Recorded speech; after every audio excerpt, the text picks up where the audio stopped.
কারো মনে যদি বেশি কষ্ট থাকে তাহলে প্রকৃতির সাথে বন্ধুত্ব করতে পারেন, কারণ প্রকৃতি আপনাকে ধোঁকা দিবে না। যে রুটটা দিয়ে যাচ্ছি চারিদিকে শুধু সবুজ আর সবুজ।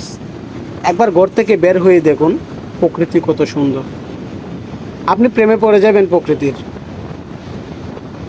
তাই একবার হলেও ঘর থেকে বের হয়ে প্রকৃতিকে বন্ধু বানিয়ে ফেলুন, দেখবেন আপনার সব দুঃখ চলে গেছে। আর এরকম একটা প্লেসে আসলে অটোতে আপনার মনটা ভালো হয়ে যাবে। এই স্নিগ্ধ হওয়া আপনার মনটাকে শীতল করে তুলবে।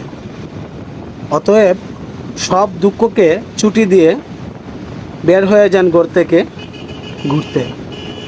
ধন্যবাদ আমার ভিডিওটি দেখার জন্য। যদি আমার ভিডিওটি ভালো লেগে থাকে তাহলে প্রথমত আমার